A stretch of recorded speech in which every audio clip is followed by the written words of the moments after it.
marketplace skills are missionary skills. If I have I have 2 teenagers, and so if you give me a microphone, I might talk a really long time because then you're required to listen to me. So I have to make sure I'm watching the clock so I'm not taking too much time. Actually, I was asked to talk a little bit about the intersection of faith, mental health, and the marketplace. And these are all 3 very big, important topics. And before I start, I want to find out first who I'm talking with. So who in the room is representing a business of some sort? Business, okay. Who in the room is representing a church? We got some pastors, okay. Anyone in here in leadership? Some hands go up. And anyone in here studied mental health? So we've got a couple. Okay, my mental health people. So I want to start by asking you a question. So hopefully there are morning people in this room, unlike me. So I'm going to ask for you to participate a little bit so I can hear from you. What would you say is the definition of mental health? Anyone? Peace. That's when you know you might be mentally healthy. Emotional stability. That's a part of it. Anyone else? I know you all talk more than this in other places. It got so quiet. I'm going to give you the definition of mental health. Mental health is a state of mental well-being that enables people to cope with the stresses of life. Anyone ever had stress? No. Mental health is a state of mental well-being that allows us to realize and use our abilities to learn well, to work well, to engage in relationships, and to contribute to our community. Is anyone in here affected by mental health? Everyone is. And what I like to say, whenever I talk about what mental health is, it's not whether or not we have mental health. The question is, how healthy is our mental health? It's the same thing as physical health. One of the things I say often is, I wish that we could scan our brains the way we do our knees and backs. Because when our knees are bothering us or our backs are bothering us, we go to the doctor and we say, hey, I've got something wrong with my knee. Can you scan it and tell me what's going on and what I need to do about it? But when we have something happening relationally or emotionally, we don't go to the doctor and say, can you scan my brain and tell me what's happening in my brain? Thankfully, in this past decade or two, brains are beginning to be scanned so that we can learn more about that. But mental health is just another part of our body because it's the part that's included in our brain. Mental health impacts our emotional, psychological, and social well-being. In other words, it affects how we think and how we feel and how we act. And it helps us determine how we handle stress. So I thought we'd start with a little activity. On your tables, there are some 3x5 cards. There's nothing on the 3x5 cards, but I would love for everyone to participate. This is going to be anonymous, so no one put names on the cards. But I'd like for you to take a pen, if you have a pen. I don't know how many people use old-fashioned pen and paper nowadays, but hopefully you have a pen.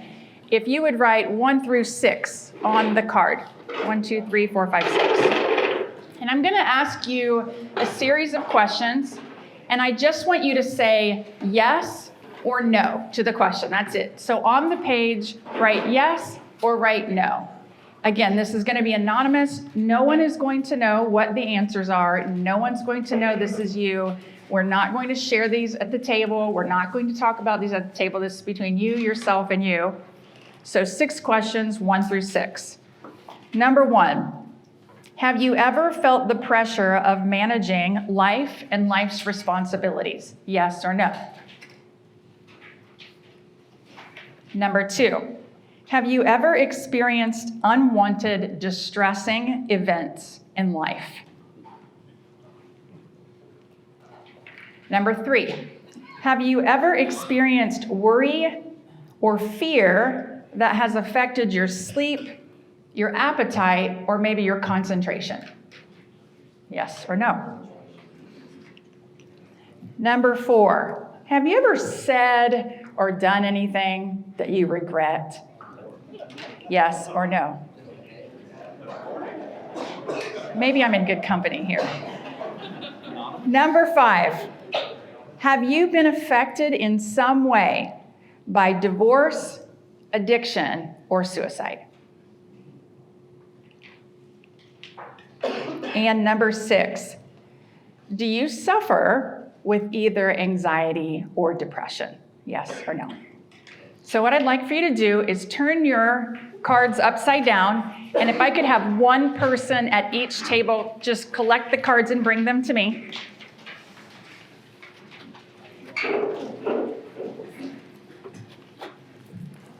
Thank you. Thank you. Don't go anywhere if you brought them up to me. Don't go anywhere. Because, hold on. Steve, I'm gonna hold just a second. I'm gonna shuffle these up and we're gonna pass these back out. You guys don't know whose is whose. Nobody put their name on it, right? There's no names on these. So I'm shuffling, not very well, because these aren't like playing cards. It's been a long time since college. Okay, all right. So now I'm gonna pass these back around and take as many as are at your table. So you're not getting your own back. Well, maybe you could. There's a chance you could, but just take as many as people are at your table and then distribute them back to the people at your table. Yes. Thank you. I wondered where that went.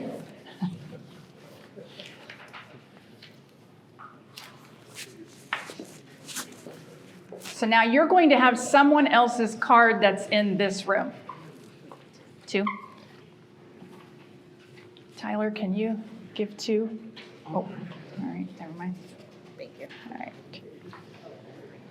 3. Here's one more. All right. So the instructions are you now have someone else's card. There are no names on the card. We don't know who said yes to what. I'm going to say the 6 questions again, and if your card, the card that you have in front of you, says yes, I'm going to have you stand, okay? So we all know in the room that you're standing for someone else in this room. So these are people in this room that answered these questions.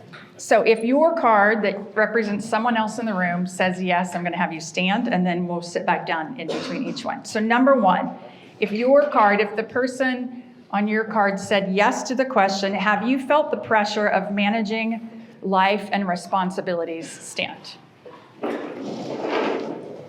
Okay, have a seat. Number 2, we're getting exercise this morning. Who did I see in the elevator that said they weren't here, they're in you, that's right. All right, number 2, who has experienced unwanted, distressing events in life? Okay. All right, have a seat. Number 3, who has experienced worry or fear that has affected their sleep, appetite, or concentration? Okay, have a seat. Number 4, this is kind of like doing squats, right? Number 4, how many have you done or said anything that you regret?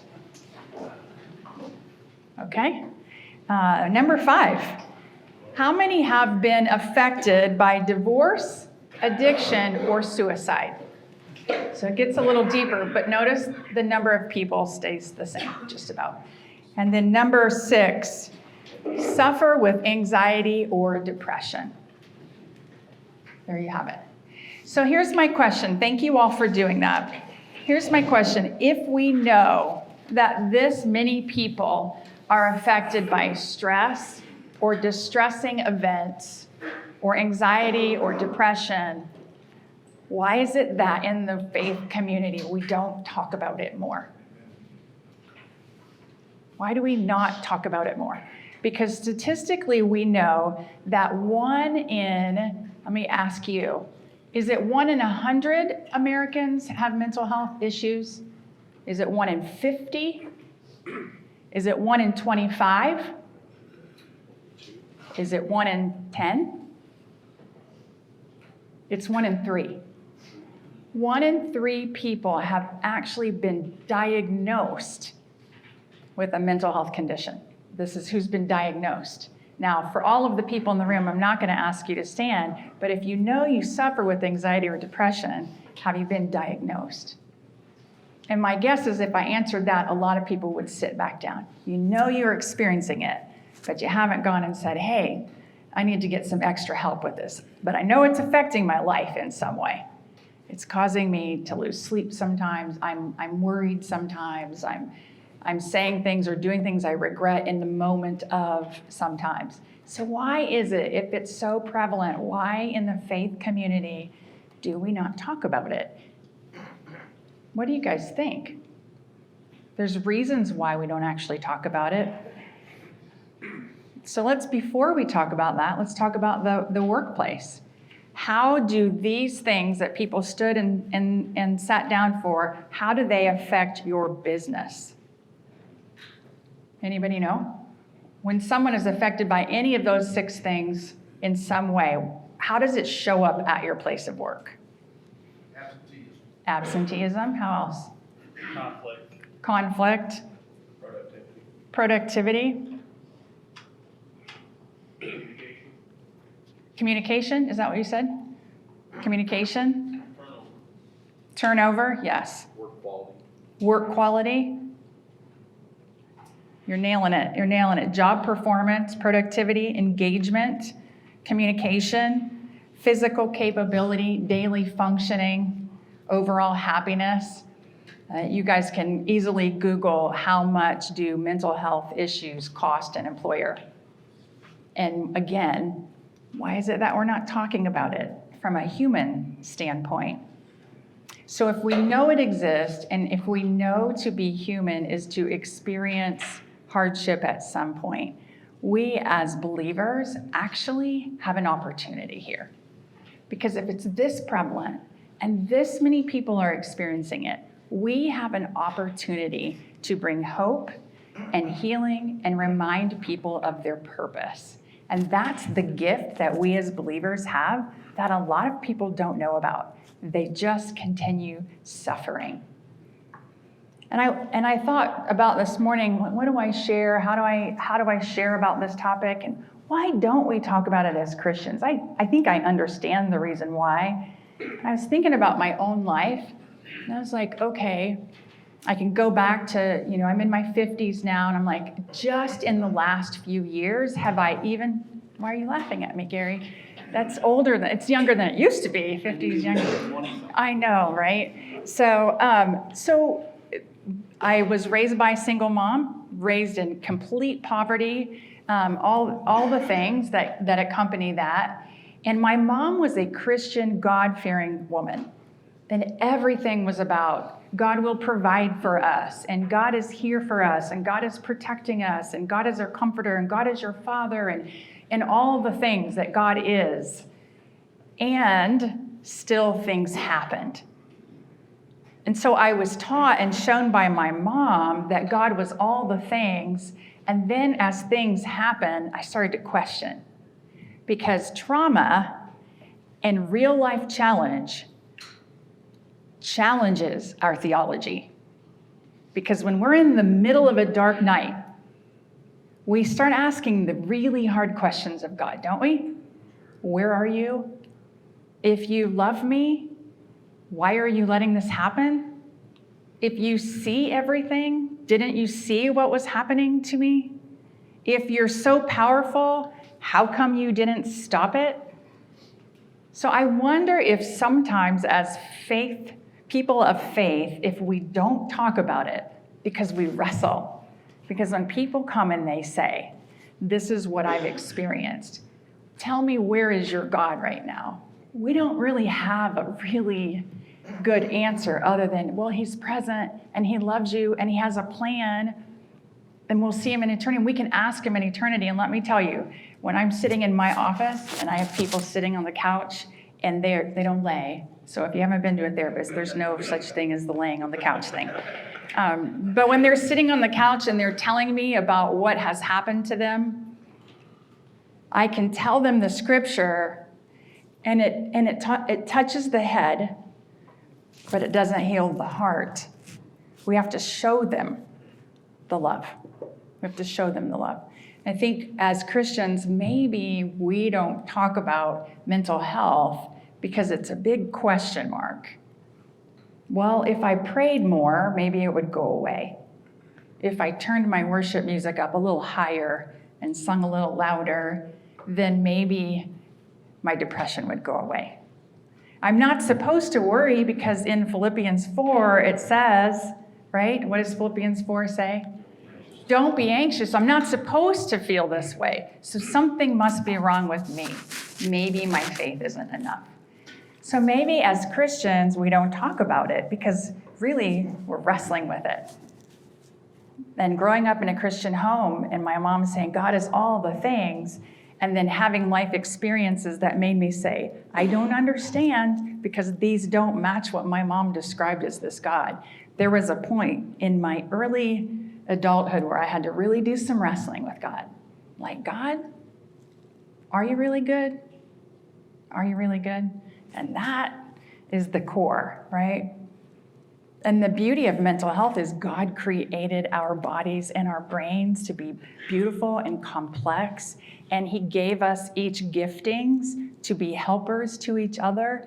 So we're often wounded in relationships, but we're also healed in relationships. So if we as Christians, if we as believers stay to ourselves with these topics related to mental health, if we stay to ourselves with our own struggles, we don't get to experience the fullness of connection and healing. And so what happens? We struggle silently, and it continues. And then we have kids. And what do we do with our unhealed parts when we have kids? We just pass those right along to our kids. And none of us want our kids to experience what we've experienced, do we? We don't want to pass off those things to our kids. So what do we do as Christians? How can we address this issue? I'm thinking about that verse in Isaiah 63. Isaiah 63 that says, 61:3, that talks about binding up the brokenhearted and bringing comfort to those who mourn and beauty instead of ashes. And so we as a faith community have an opportunity to step into someone's darkness and to say, hey, I don't have the answers. I can tell you all the scriptures. It's going to help your thoughts. But in terms of healing, I'm here to walk with you. And so if we're in a place of business, if we're leading a church, we get the opportunity to step into someone's darkness and say, let's just walk together. I don't have the answers. One of the things we often say at Care to Change is there's a gift in being present. I don't have the answer. I'm going to sit with you in this. And I'm not going to try to hurry your grief. And I'm not going to try to hurry your healing. I'm just going to sit with you in this. And so that's what we as Christians get to do that other people don't get to do because they don't have the hope of eternity. And we know it. We might not feel it, but we get to experience it in the context of community. So it's why we do what we do at Care to Change. We believe it's different. Mental health affects everyone. We see these numbers everywhere. When I say 1 in 3, I'm actually shocked it's not more. I know that it's more because it's just who's been diagnosed. But at Care to Change, we actually get to sit with someone in their dark night of the soul. And we get to say, I don't have all the answers, but I have some tools. I've got some tools that are going to help you. And I'm going to walk with you and give you these tools and these resources. And that's when the healing starts.